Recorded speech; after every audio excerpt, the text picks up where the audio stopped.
If any of you looked outside today, you noticed it was cloudy and rainy and the sun was nowhere to be seen. And I think that's because it was in that operating room with our girls and this team. And today, a lot of our prayers have been answered. Mm-hmm. And I can't say thank you enough for helping our girls. Thank you all so much. Today is day 75 of Abby and Belle's hospitalization. They've had 1,066 cc's of tissue expansion. They have gained 4 pounds, 4 ounces while they've been in the hospital. They've had 5,271 images done. And at 4:28 this afternoon, they began their separate and alive, wonderful, beautiful lives. They are still together upstairs in adjoining rooms, but on separate beds, doing exceptionally well. It's a really hard sensation to describe because most parents get to feel it right away. When I was holding both girls individually, my heart literally ached with joy. It was such a good feeling. Seeing my two little girls side by side in that room, I mean, I can't explain. I'm very blessed.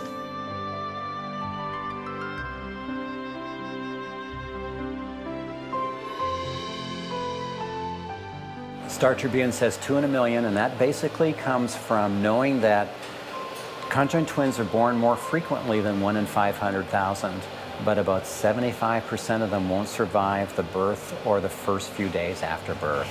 They're so beautiful. They were just screaming and crying, and you know, the doctors held them up for Amy to see, and then we brought them to the other room, and they were just, healthy babies. Healthy but conjoined. The only thing that was on my mind was getting them examined and hopefully them telling us that they had a good prognosis for surgery. We were explained their anatomy, and we knew it fairly well so that I could explain it to the doctors in Mayo.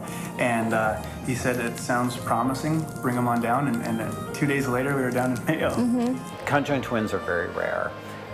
The type of conjoining that they had was the most common of the rare.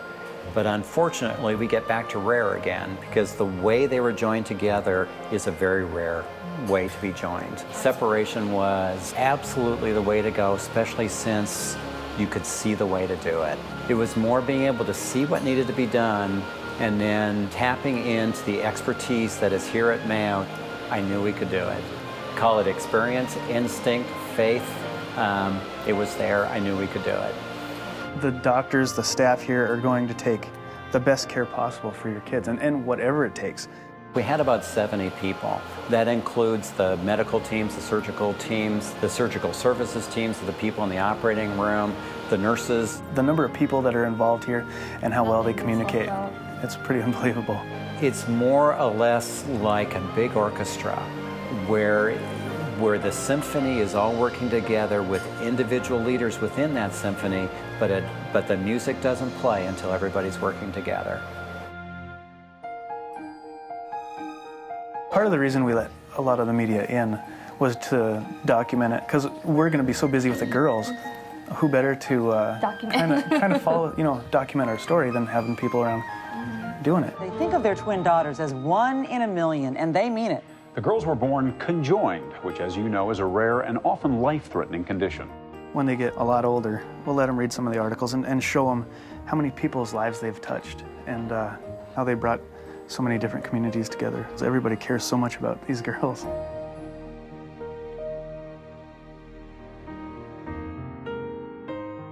Turning them over to the surgeons, that was tough. I mean, even though we know, we're in the best place medically for the girls, it's always tough to walk away and then let them take over.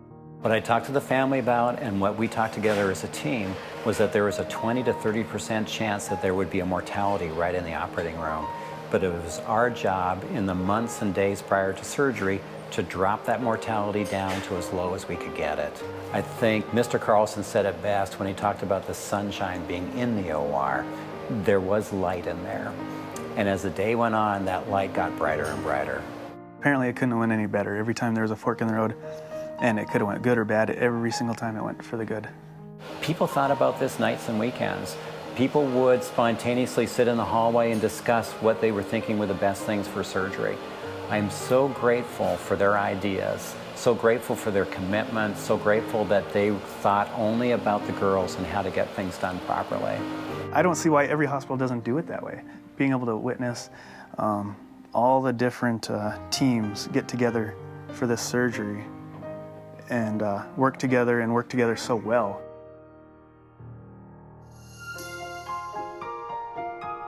The recovery process was the same as the build-up to surgery, the same as the surgery itself.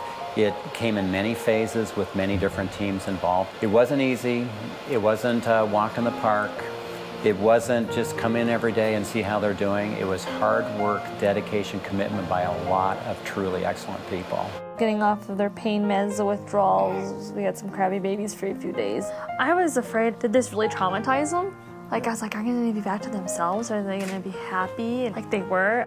Once they started coming around and I wasn't worried too much anymore, they were becoming Abby and Belle. Just all of a sudden, like, poof, there they were. Our babies are back. If we set them next to each other, they'll kind of go back to their old habits. Like, I noticed Belle trying to suck on Abby's cheek the other day and grab her ear. Yep, or both of them start putting their hands in each other's mouths. I mean, exactly like they used to. I think they like the freedom. I mean, I think they really like to play and be more mobile and just, they love it. I want them to be able to do whatever they want. Yep. I don't want anything. Have no restrictions on their life. Picnics. Yeah, picnics will be fun. Stroller rides, like you said. Yep, just taking them on a stroller ride and going outside. Can't wait to show them off. I haven't been able to take them places and show people my new baby. You know? Well, yeah, everybody when they have a new kid, they like to bring them back to the office where they work, or bring them back to their friend's house and just show off your new babies. And we haven't got to show them off yet.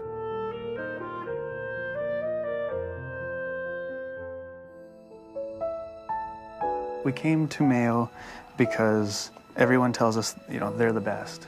They're wonderful at everything they do, and after spending 3 months here, I don't think anyone coming to Mayo would regret that decision. People work their hearts out here. You see them come in and you see them work so hard, and you see them develop relationships with the families, with the kids and stuff. You see these beautiful little tableaus of life that happen in our hospital on a daily basis. It's very touching and heartwarming. They really welcomed us with open arms. All of the nurses that we have met, all of the residents, all of the surgeons, the doctors, everybody has helped us in any way possible to make it through from beginning to end. It's what makes us a team here at Mayo. People giving of themselves to the patient in a professional way. They give their expertise, their skills, and their humanity. I wasn't sure about the in-between, but I knew the end result would be these two beautiful girls, the way they were meant to be.